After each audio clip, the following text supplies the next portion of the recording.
Welcome back to my channel. Here I show you how I make some yummy, spicy, really flavorful peppered gizzards.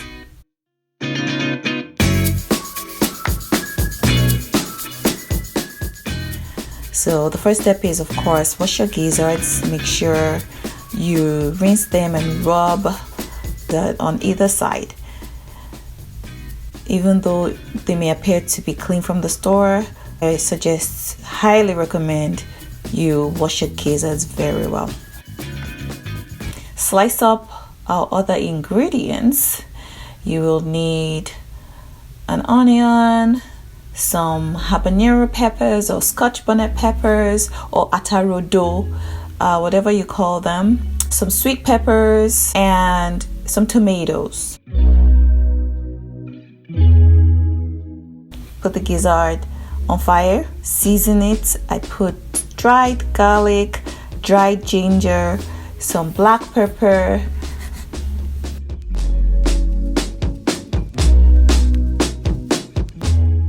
as you can see, I'm adding some of my sliced onions. Stir it up. I actually didn't put any water in it because I want the gizzard to absorb as much of the flavor as it can. So the gizzard will start to secrete its own juices, and as it secretes its own juices, it's absorbing the seasoning.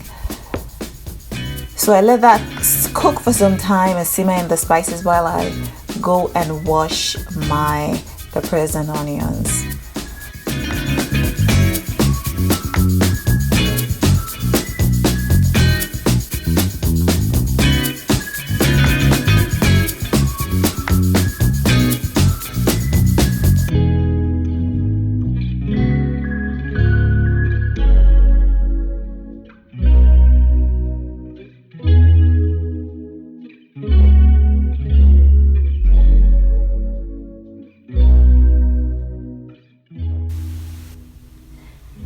Coarsely blend your peppers and onions.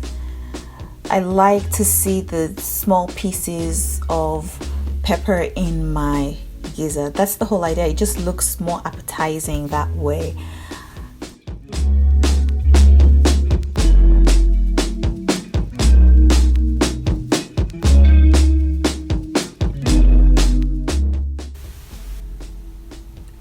I get out some bell peppers from my freezer. I usually store these up because I buy in bulk from a farm, wash them up, and then I put them in Ziploc bags and freeze them, just so that any season of the year I have bell peppers that I can use for my cooking.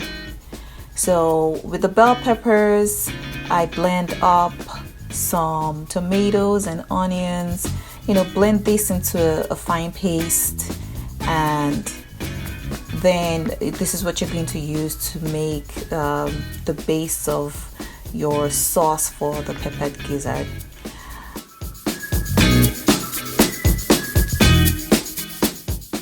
And then I'm slicing some onions, and some sliced bell peppers there will be added to the mix to give it again a nice look.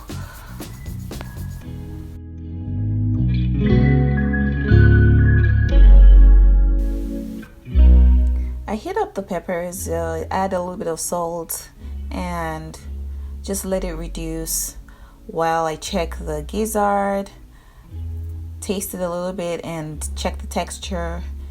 It needs some water. I add some water to make sure it cooks until soft. You don't want tough gizzards, okay? You want to put that thing in your mouth and just savor it and just let it melt in your mouth. So cook it until very soft. And then once that's done, we'll move on to frying it. Once the gizzard is soft and delicious to taste, I drain off some of that yumminess. The stock from all of that goes into my sauce base, and then I start to heat up the oil. The oil got too hot here, which is why I moved it away from the heat. And then I added my gizzards and then put it back on the heat so that it can fry well.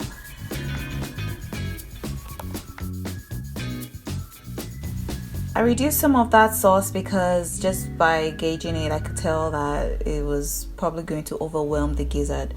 So I put some in a bowl. I can use that later. I can, add it to anything else or use it to make a little bit of jollof rice. And then I add my gizzard to the sauce. Add some of the oil from your frying. You're going to use that to fry your sliced peppers and your sliced onions, and adding some of that rough chopped onion and pepper blend that you made earlier, and just let it fry a little bit and then mix it all up, and in less than a minute you are ready to serve. Plate your gizzard, and isn't that just beautiful? It is mouth watering. And grab a fork and enjoy.